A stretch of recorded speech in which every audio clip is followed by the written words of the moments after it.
Welcome back to ECE 442-542. This is a session that is a review for unit number 7, and unit 7 is dealing with more PID control, and we're doing more PID control by learning rules number 4 and 5 of sketching root locus diagrams. Rule number 4 actually refers to guidelines in sketching the root locus, and it pertains to branches of the root locus that go off to or approach the zeros at infinity. So those asymptote lines are guidelines, and that's where the branches are approaching as k gets larger and larger. Rule number 5 concerns how does the root locus either depart, at what angle does it depart from complex poles, or at what angle does it arrive or approach complex zeros.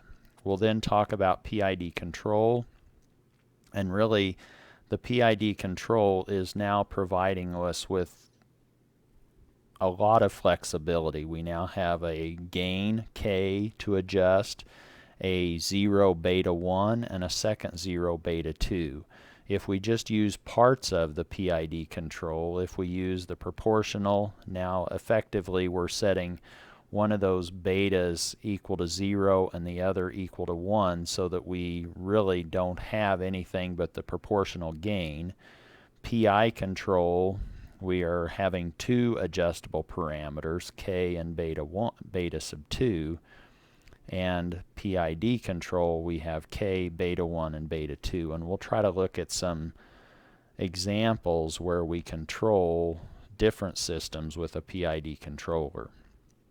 Then we'll finish up Unit 7 by talking about generic controllers, and that's really where do we place our poles and zeros in the complex z-plane of our controller if we are trying to stabilize an unstable system that might possess one or more poles outside the unit circle, or if we're trying to stabilize a non-minimum phase system, where non-minimum phase systems are those systems that possess zeros outside the unit circle, and those systems also present design challenges.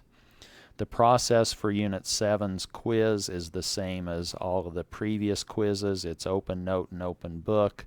You can bring z-transform tables and a calculator, something to write with. You can obviously bring those other charts or diagrams relative to performance specifications, but you're not allowed to talk to anyone during or after about the quiz. Don't do any searching on the computer, don't use your cell phone, and don't share your work with others. Let's start then with rule number 4 on the root locus, and those are, or rule 4 addresses the asymptotes for sketching the branches of the root locus diagram that are going to infinity, or they are these branches that are zipping off to the zeros at infinity. We can locate where those asymptotes actually intersect on the real axis by finding the centroid of the asymptotes. That will just be excuse me, summing the poles minus the sum of the zero locations. The imaginary components, if you have complex poles or complex zeros, the imaginary components don't matter because they appear in conjugate pairs, and by adding poles or zeros or subtracting zeros that have conjugate pairs, you're really throwing away the imaginary component. So you really just need to worry about the location of these poles and zeros, or their real their real axis location, and then you divide by the pole zero excess, which is really dividing by the number of zeros at infinity. The angles those asymptotes make with respect to the positive real axis are given by phi sub a, and really these asymptote angles just subdivide the z-plane into equal partitions depending on how many different branches you have going off to infinity. Let's look at an example to help illustrate. And again, what you want to do is just start using your general process of sketching root locus diagrams. The first step is to put down the poles and zeros. You have 3 poles, 2 at the origin, 1 at 1. We have a 0 at 1/2. And now we want to know what's going to happen with this root locus diagram. We can start looking at or applying rule number 2, which now says that we have that segment of the real axis belonging to the root locus, and in fact that's the only segment on the real axis that belongs to the root locus. These 2 poles at the origin must go somewhere, and they're not going starting on the real, they start at the origin, but they somehow immediately move from there, and where they go to, they're going, those branches that begin at the origin are going towards the zeros at infinity. And one key quantity that you need to keep track of when you think about sketching root locus diagrams is this pole 0 excess, or the number of zeros at infinity. Here we have 3 poles and we have 1 finite 0. We now have 2 zeros at infinity, or our pole 0 excess is 2, or we have 2 root locus branches that approach asymptotes. What we want to now know is where are those asymptotes centered and what are their angles.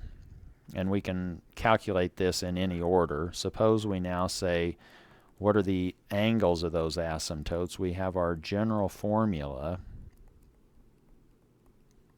2L plus 1. L is an integer that we just sequence through, and in this case the pole 0 excess was 2, so we're dividing by 2, so we're really looking at combinations, odd combinations of this fundamental angle of 90 degrees, which is 180 divided by the pole 0 excess of 2.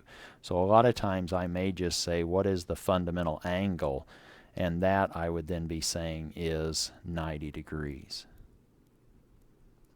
Everything sort of now hinges on that fundamental angle, but if we now look at applying formally this formula, we increment L from 0, 1 up to pz sub e minus 1, where pz sub e in this case is 2, so we're iterating from L equals 0 up to 1, or phi sub a is now 1 times 90, or 90 degrees, and the other asymptote angle, we have 2 because we have 2 zeros at infinity. It's 3 times 90, or 270 degrees, and sometimes I might just call that, or say that's now plus and minus 90 degrees.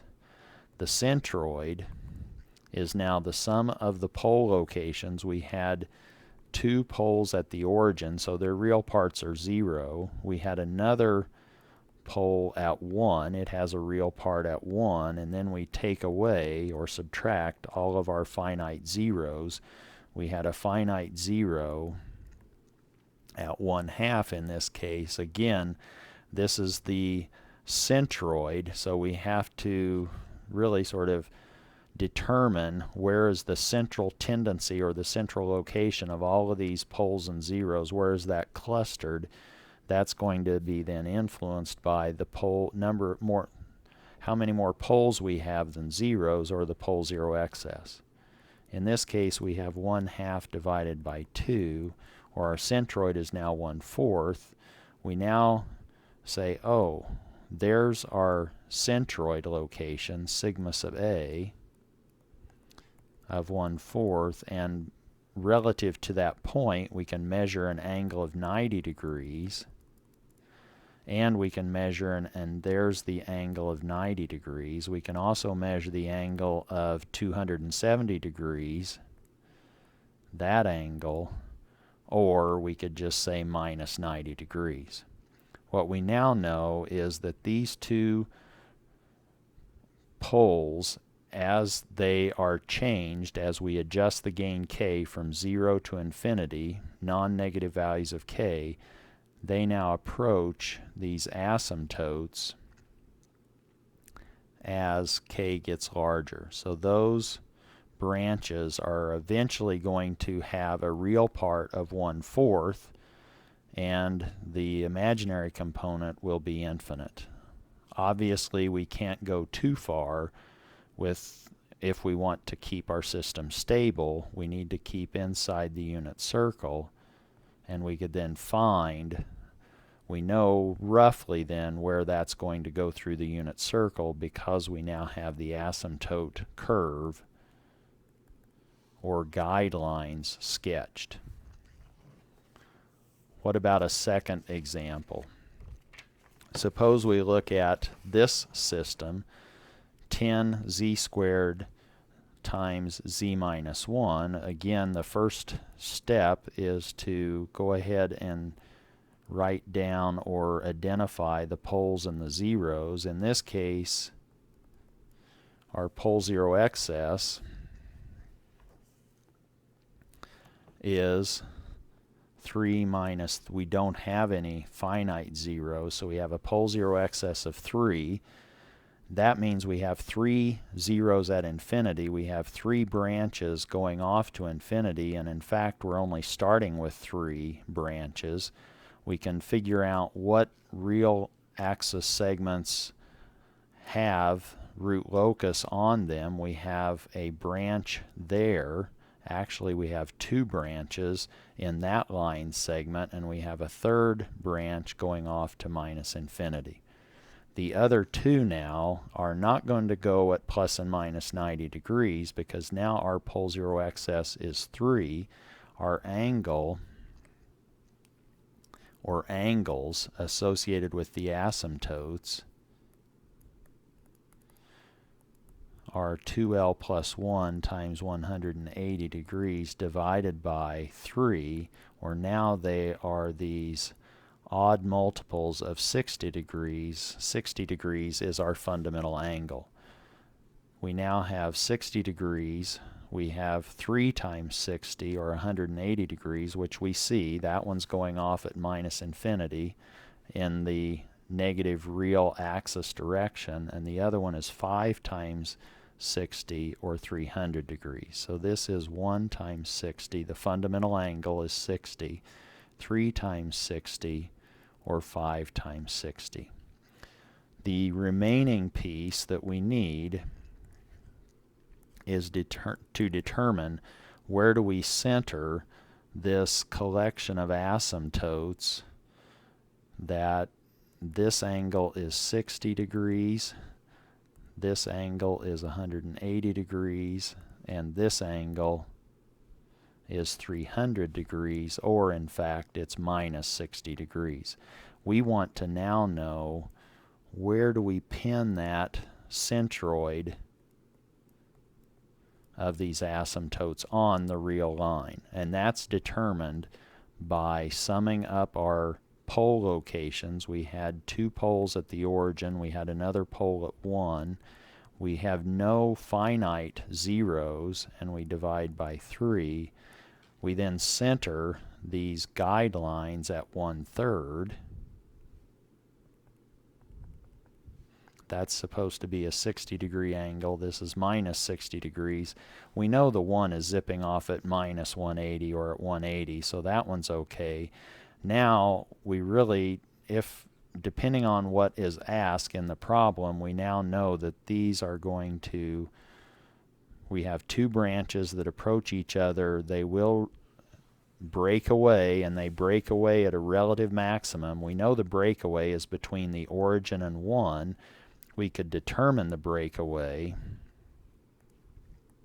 if we wanted to. In a Unit 7 problem we may not be asked, but on a final exam you might be. The breakaway we know is on that real line segment that contains 2 branches, and that's when z is between 0 and 1. we can solve that magnitude condition for K.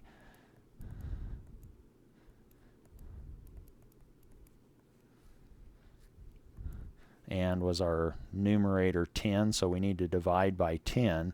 We evaluate that between 0 and 1. We could iteratively compute some different values of K between 0 and 1, and you will then find, or you could plug that in and sketch that function for K as a function of Z and find that the relative maximum, in fact, in this particular case, is 2/3. And this point then is not the same as our centroid. Here is our centroid, sigma sub A. Here is our breakaway. Those are not the same point.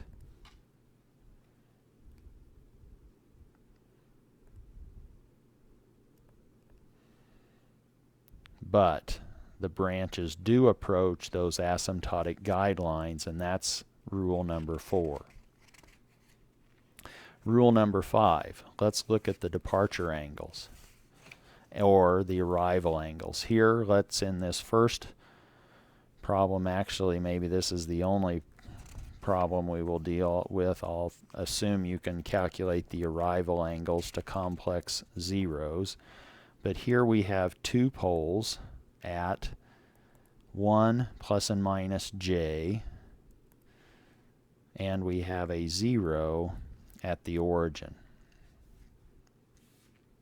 In fact, this one falls into our story of two poles to the right of a 0. We actually do not need to have those two poles living on the real axis. If they are on the real axis, we find the geometric mean between those two pole locations and the 0. In this case, they are both the same radially distant from the origin.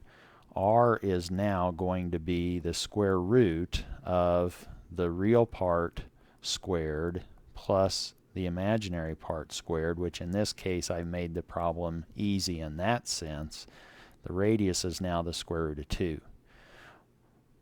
Knowing that, you can now pull out your protractor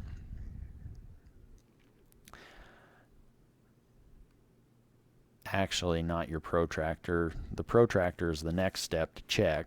Now pull out your compass and put your center or your pin of your compass at the origin and draw with a radius of 1.414 this circle, and you now have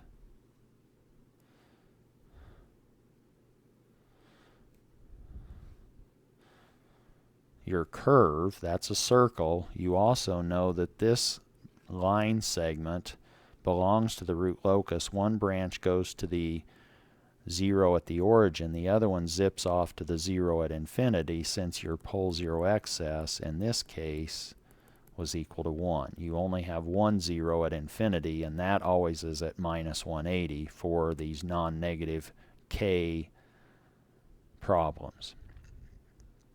What rule number 5 actually allows us to determine is, what is this angle?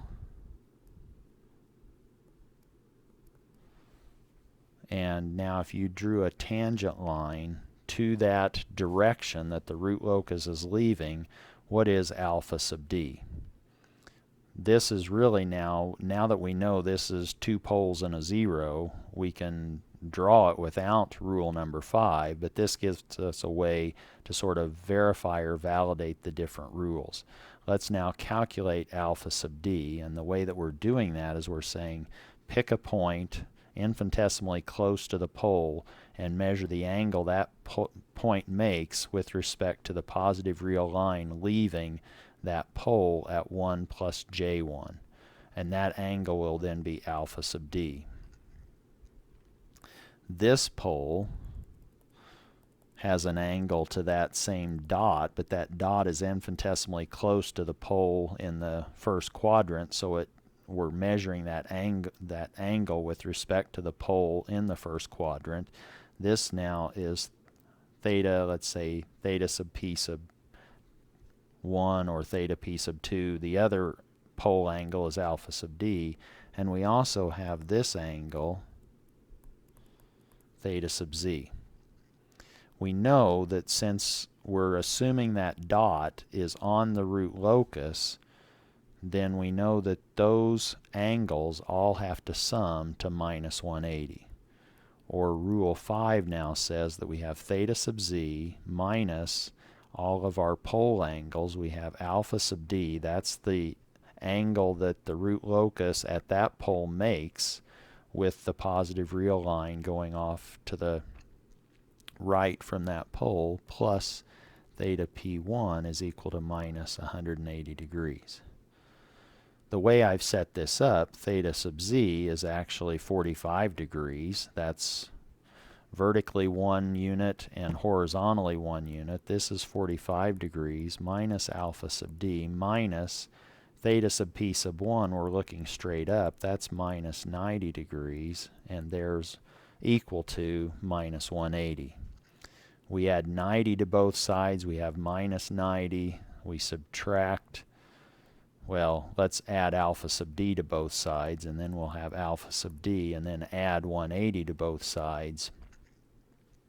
And we then end up with alpha sub d equaling 135 degrees, which is really consistent with our circle that we drew with our compass. Is this particular system stable based on what we now have written down on this piece of paper so far?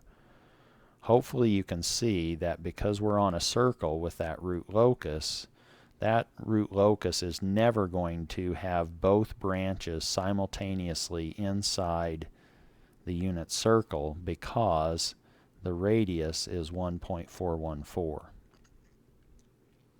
This point right there, the re-entry point, and we didn't have a breakaway point, did we? So we can have breakaway points without having a re-entry. We can have re-entry without having a breakaway. This point is now z equal to minus 1.414. So in fact, this system is not stable with a proportional controller when k is greater than or equal to 0.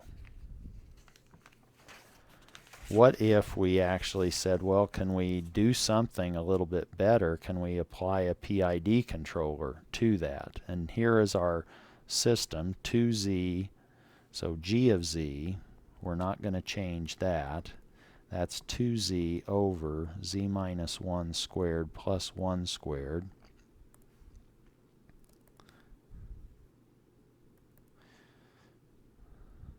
What happens when we introduce a PID controller? Now c of z is k, z minus beta 1, beta 2. Let's just go ahead and make those betas the same.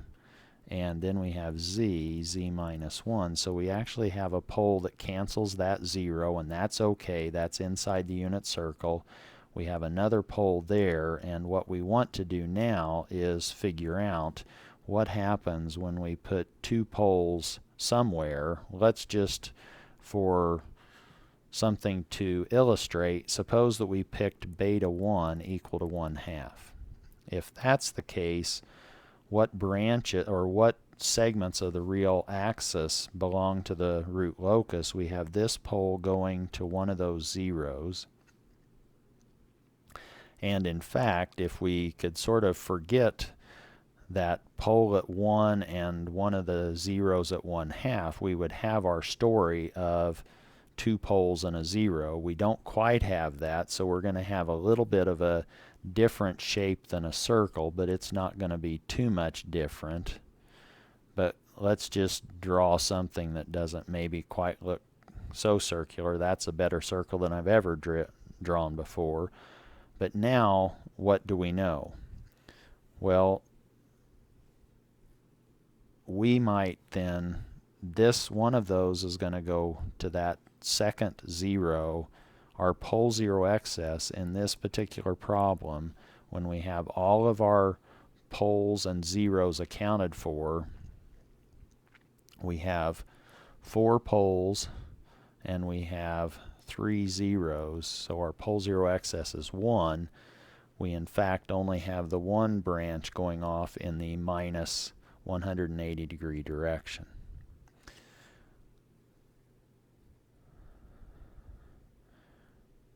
What do we have for, well, here we were wanting to know maybe what's the angle. We're still maybe doing rule number 5. So if we do rule number 5, we might want to know which way does this root locus, this could be a problem, depart from that pole location. We just kind of quickly drew something. Now maybe we can check that.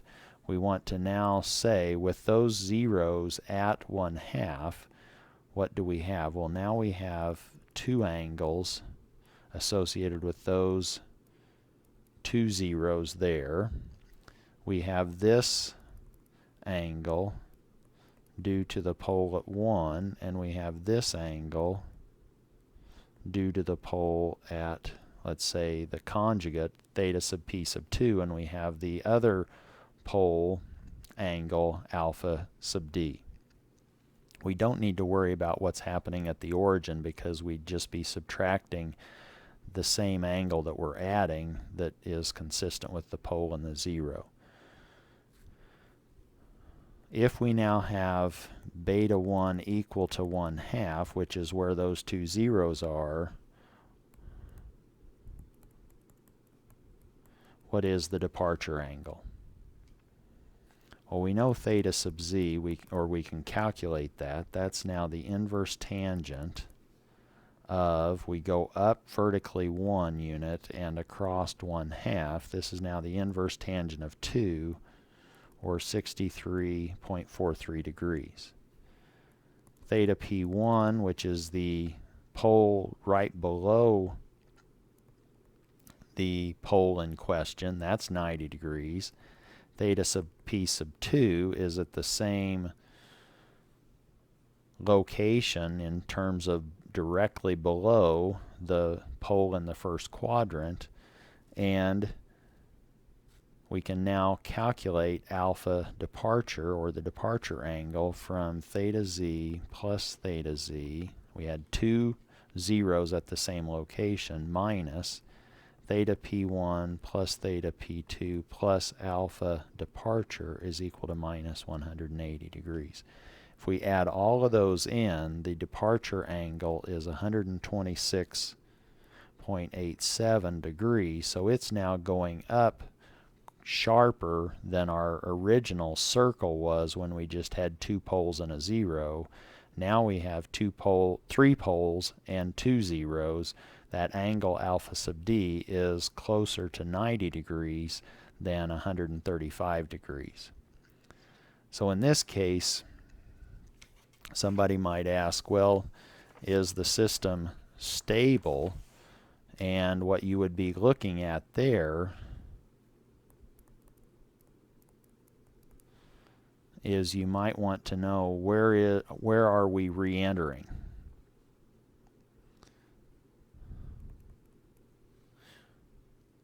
If you now found that re-entry point, and how could you do that? You could now look at K, and you would be looking for the relative minimum value for K. You would actually find that that is re-entering, Z sub R is re-entering at minus 1.09. And you went up faster, so you're probably not entering the unit circle at any time with both branches. So this particular system with beta 1 equal to 1/2 is probably a no. We would have to verify that, but you can kind of quickly go through this with back of the envelope calculations and finding with the relative min, or the re-entry location, what that might produce. If you actually sort of did some thought processes, suppose you slid one of those zeros over. You wouldn't want to do this, but just to do it as a thought experiment, you might say, what if I did push that one of those zeros all the way over to cancel the pole at 1, then I would have 2 poles and a 0, and if I located that other 0 not too far from 1, my radius wouldn't be much bigger than 1, and so it would actually allow me to stay or at least enter back into the unit circle. So in fact, if you moved that set of 2 zeros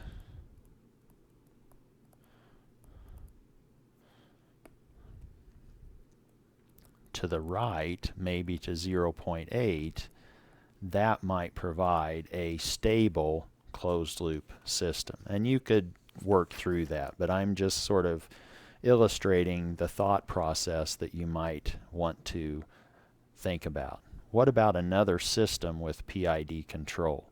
Suppose now we have a pole at minus 0.2 and a pole at 0.8, and if we are now controlling with a PID controller, we already immediately have those 2 poles introduced.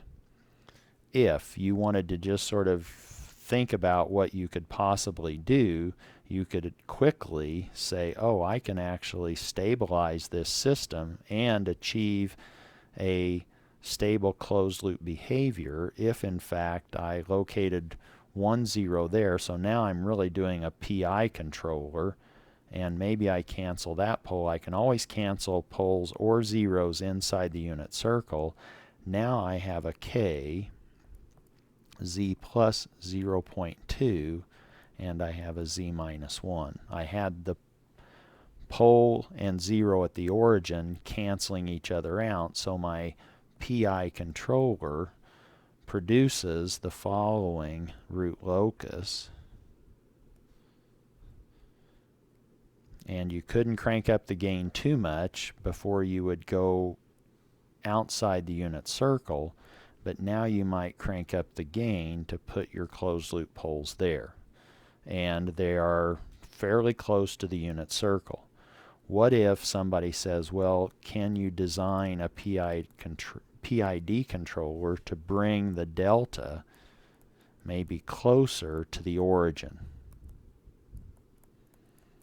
And why are you doing that?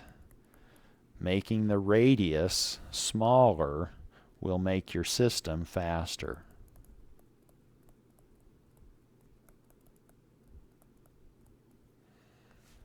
Well, we can quickly sort of see how we might do that.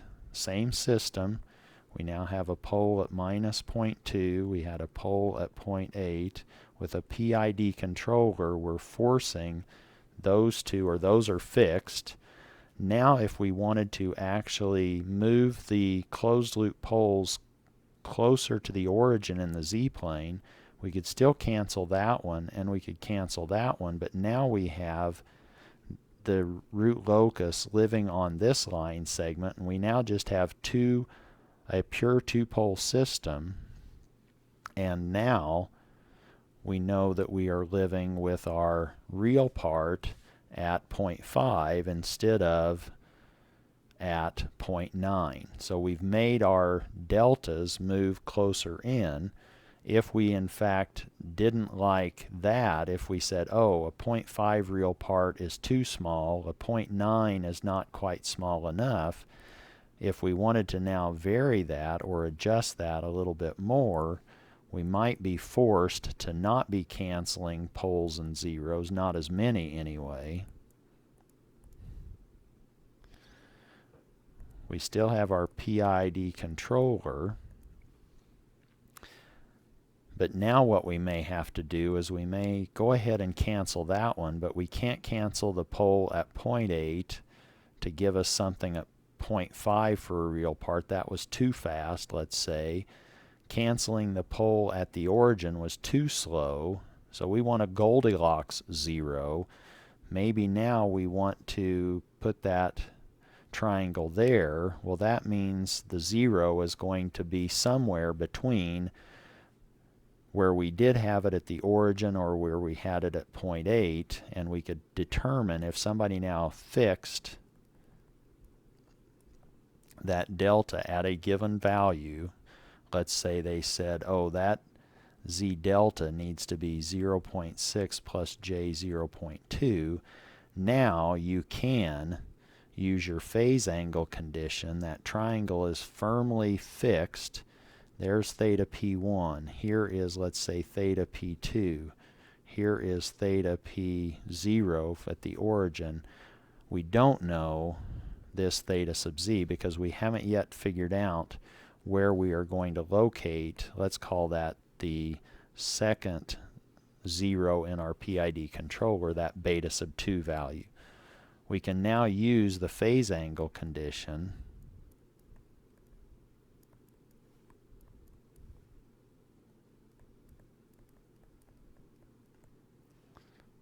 to find theta sub z. You say theta sub z minus all of these pole angles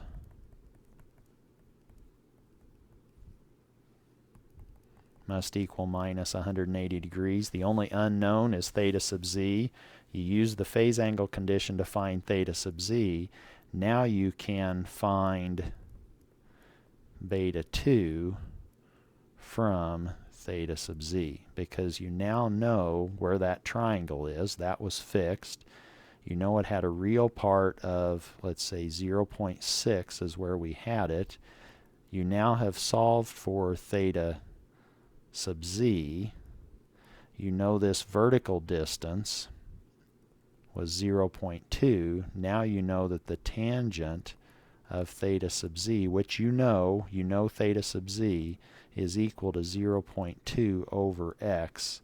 What you can now find is this distance x, and that's the distance you are away from 0.6. Depending on whether theta sub z is less than 90 degrees, then you know your 0 is to the left of 0.6. If your angle theta sub z was bigger than 90 and less than 180, now you know, and you probably want to make sure that that theta sub z is not going, and you know it's not going to be the same angle as theta p sub 2, since we wanted to locate that triangle hopefully between 0.5 and 0.9. So that's how you could then do something other than cancel all of your poles inside the unit circle with your zeros of a PID controller, and you could use your adjustable freedom in beta sub 2 by using the phase angle condition. Suppose now we want to stabilize an unstable system, and for first problems, let's look at 1 over z plus 1.5. Now in fact we have a pole that's outside the unit circle. We now know that the root locus for a non-negative gain k in our negative unity output feedback configuration, we can't stabilize this system with a non-negative gain k.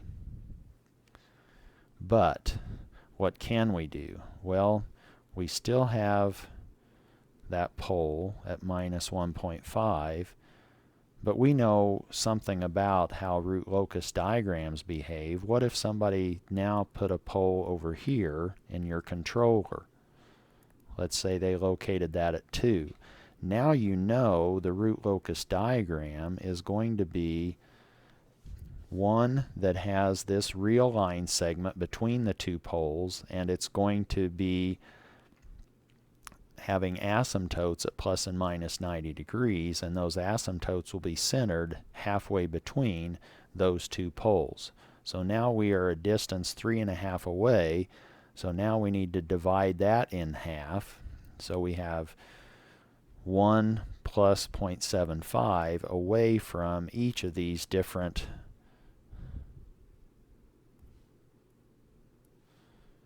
initial pole locations, and there is our root locus. So this particular controller, k, z minus 2, it's unstable. We had an unstable original system. We have a controller with an unstable pole, And that now can be used. You would now want to crank up the gain to make sure that the triangles, and now depending on if I could draw this properly, those triangles would be equidistant from the breakaway point, and you would want to draw those or make that gain K such that you moved inside 1 so that you now have a stable closed loop behavior.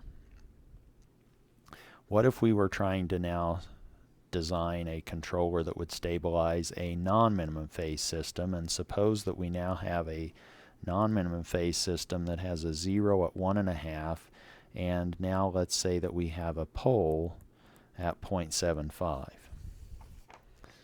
In this particular case, I hope you can see that in fact we can stabilize this system as long as we don't crank up the gain too much. We can, with a small gain, stabilize this system. The maximum gain in this case is actually the value of gain to get us to the unit circle, which occurs in this case when we're moving from left to right from that pole at 0.75. The maximum gain then, we could find K from this plant transfer function,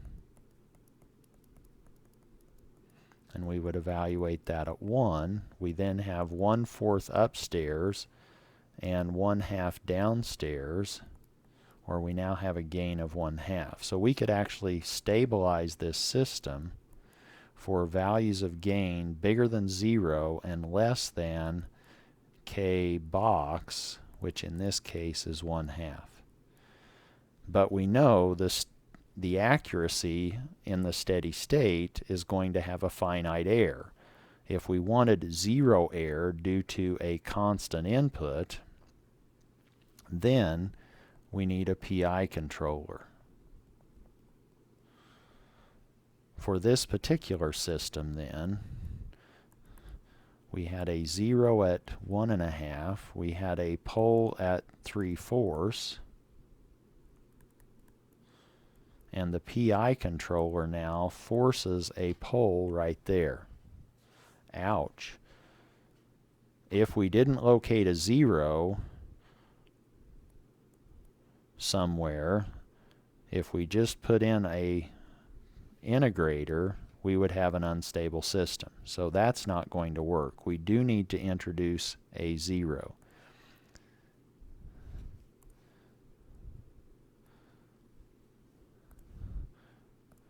In this case, we could put a 0 in many different places. Let's just say that we put a 0 at 2.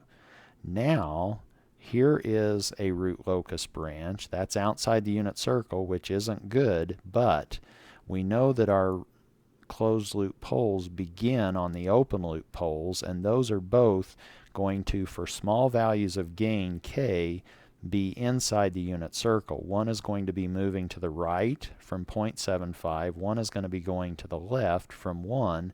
They will eventually meet, not with a very big gain. They will break away and re-enter and come in to those zeros and approach those zeros as we increase the gain K. But we could stabilize this system and achieve 0 error to a constant input, but we couldn't make our gain K very big. But we can stabilize the system.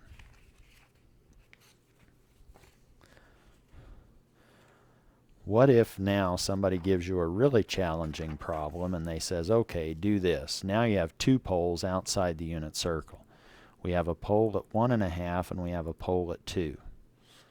And if we did nothing else, we can see that if we just had a pure gain controller, that root locus is never going to live inside the unit circle. So a pure gain controller will not be useful in this case.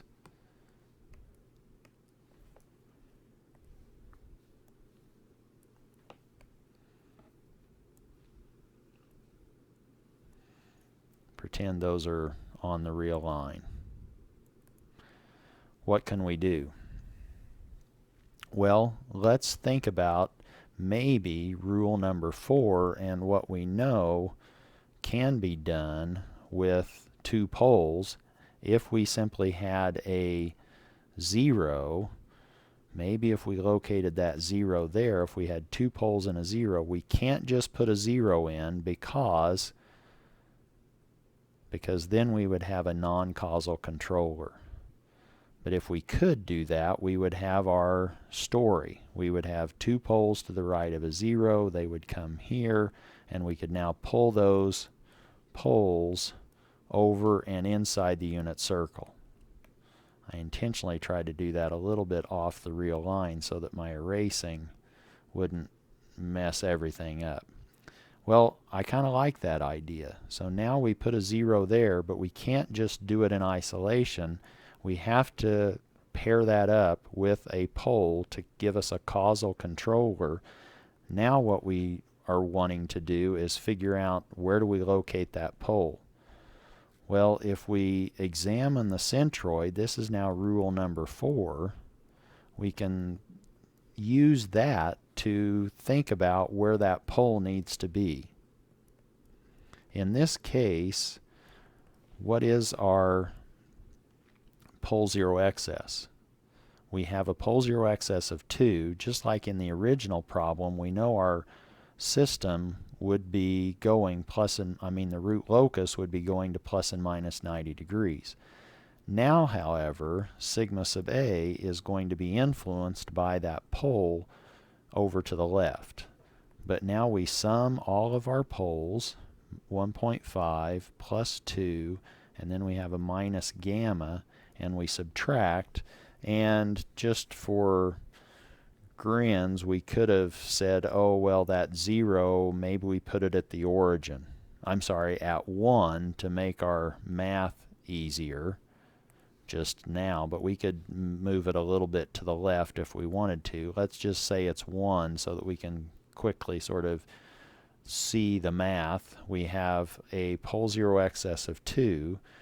Now we have 3.5 minus 1 minus gamma, or we now have 2.5 minus gamma, and we want probably our centroid to be positive so that we have a pattern that we would prefer. Now we would have these two, we would crank up the gain, and these would now be coming around here. They won't be quite a circle because we have a pole over to the left, but what we want to do is bring those into the unit circle, have that one come this way, this one is going that way, and eventually they will meet this centroid. By the appropriate choice of gamma, we can determine where we want those asymptotes to be, and now these will break away and approach those asymptotes, and whatever gamma is will help guide or locate where this sigma sub A is, which might be useful in helping us design our controller. So what we've now done is we've now designed a controller for this challenging problem. We've now said, oh, maybe we want this to be at 0.9, not at 1, and this is going to be at some gamma location, z plus gamma, and we can calculate the gain k, and that will then allow us to stabilize that originally unstable system. That gives you Rule 4, Rule 5, PID, and generic controller design for Unit 7. Hopefully that will be beneficial.